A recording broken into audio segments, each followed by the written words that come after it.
This drill is the lead arm whip. So the lead arm whip is kind of isolating the left side or the lead side of the wipe movement. And the wipe movement is getting the club back out in front, or sorry, getting the grip in your hands back out in front of your body before you then start to extend them or straighten them.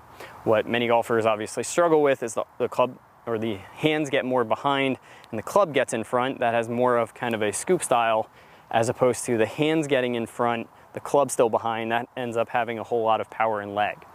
Some golfers, when they try to do it from the trail arm, it's just a nightmare. They tend to leave the face wide open. They can tend to really kind of go low to high and hit a lot of chunk shots or bladed shots. And they just have a hard time getting that trail arm to coordinate the wipe movement. So sometimes we have to teach it more from the left side or the lead arm. So the lead arm whip, you can see with a lot of kind of longer hitters, will basically be from about here. That arm is gonna disconnect slightly off the body and then it will straighten as it starts rotating, and it'll have this appearance of almost a extra little whip.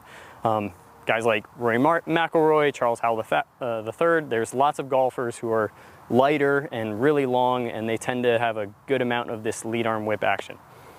To train it, I'm gonna isolate the left arm. So what we have to learn is we have to learn to kind of pull that arm across before it then straightens, instead of just straightening straight from the top. So you're gonna take your lead arm, for right-handed golfers it's the left arm, place it on your right shoulder, and you're gonna bring that elbow across before you straighten it. So it's kind of across like this, there's a little shoulder rotation, it's gonna come across and then straighten. Kind of like this. Now at the same time, you'll see that as it kind of straightens, when I coordinate it with my body keeps rotating. So then once I've got kind of this feeling of the arm working more across and straightening instead of just straightening, I can integrate it into single arm drills.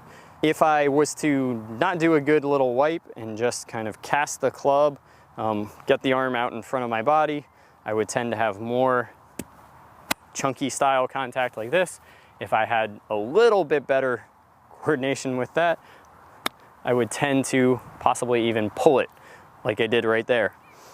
If we compare that to bringing the arm across and then in front, that really helps with compression, so it'll bring the flight down. That helps with low point, getting it out in front of the golf ball, and so making solid contact. And it helps with keeping the path going out to the right because I'm delaying the width of the circle. Those three keys are why a lot of really long but lighter golfers tend to utilize this lead arm whip feeling. So to do it correctly, I'm going to take it back to about my 3 o'clock position, get just a little bit of bend of the elbow. Now you'll see that I'm not really flying that arm away. I'm bringing it from behind to in front. So I'm bringing it from behind my sternum to just ahead of my sternum as it straightens, but the shoulder is still staying in good alignment. It's not pulling away, I'm not disconnecting that shoulder blade. So it's just a subtle little lead arm whip, kind of like so.